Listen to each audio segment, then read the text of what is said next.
Leszek Bocheński, kierownik Centrum Doradztwa Zawodowego i Wspierania Osób Niepełnosprawnych Intelektualnie Centrum Dzwoni w Warszawie, szef zespołu trenerów pracy. Witam, Leszku.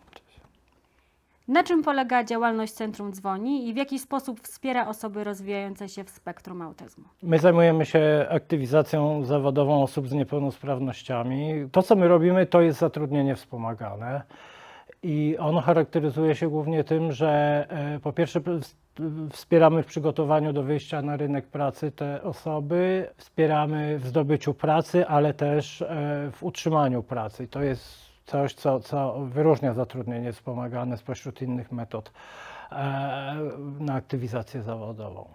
Jakiego rodzaju wsparcia lub zasobów potrzebowałaby działalność Centrum Dzwoni, aby jeszcze efektywniej wspierać osoby w spektrum autyzmu w programach szkolenia zawodowego? Wszystkie instytucje zajmujące się aktywizacją zawodową działają na projektach. Co by nam bardzo ułatwiło pracę, to stałość finansowania, czyli to, żeby usługa zatrudnienia wspomaganego była wpisana w jakiś szerszy plan niż ten plan projektowy. Dodatkowo dobrze by było, gdyby zawód trenera pracy został w jakiś sposób raz, że usankcjonowany czy skodyfikowany, a dwa, że doceniony. Trenerzy to są specjaliści, którzy nie zarabiają najlepiej i za tym idzie to, że częstokroć ludzie wartościowi i tacy, którzy z pasją podchodzą do tej pracy, odchodzą z zawodu. W jaki sposób promujecie inicjatywę zatrudnienia osób rozwijających się w spektrum autyzmu wśród pracodawców? No tak naprawdę oni najlepiej sami promują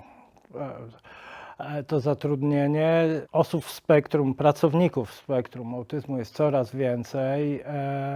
Te prace, które oni wykonują, są dosyć różnorodne, także można ich nawet spotkać na przykład w restauracjach szybkiej obsługi albo w jakichś innych instytucjach, w firmach. Chyba nie ma lepszej promocji niż to, że oni właśnie są widoczni. Czy może Pan podzielić się historiami sukcesu osób w spektrum autyzmu, które znalazły zatrudnienie przy wsparciu Centrum Dzwoni? Jakie były kluczowe czynniki, które przyczyniły się do ich sukcesu? Ja chciałem opowiedzieć historię chłopaka, który zaczynał swoją ścieżkę zawodową od pracy w kawiarni. Pracował tam ładnych kilka lat, myślę, że 2 do 3 lat i się wypalił zawodowo w tej pracy. Postanowił coś zmienić i faktycznie złożył wypowiedzenie z kawiarni i wspólnie szukaliśmy pracy. Pojawiła się perspektywa pracy w Centrum Nauki Kopernik jako opiekun gości. Wydawałoby się, dla osoby w spektrum autyzmu nie ma gorszego rozwiązania niż praca w tłumie ludzi, często w tłumie dzieci, bo przecież do Centrum Nauki Kopernik przychodzą wycieczki szkolne i to naprawdę przychodzi ich dużo i jest tam głośno, tych bodźców jest mnóstwo. Mimo to nasz bohater postanowił zaryzykować i zmierzyć się z tym wyzwaniem. No i udało się faktycznie go tam zatrudnić. Pracuje tam do dzisiaj.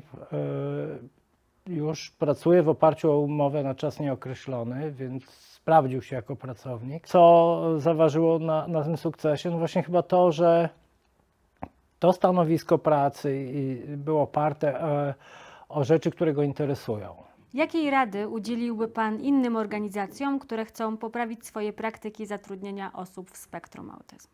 W ogóle aktywizacja zawodowa osób w spektrum autyzmu to jest zadanie bardzo trudne i chyba właśnie z tego względu organizacje, które zwyczajowo zajmują się aktywizacją zawodową osób z niepełnosprawnościami, to akurat do ludzi w spektrum autyzmu to jakoś nie mają przekonania, żeby to robić.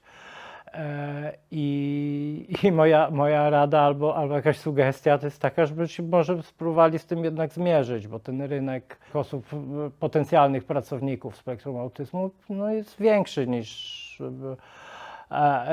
ci ludzie, którzy na przykład do nas przychodzą.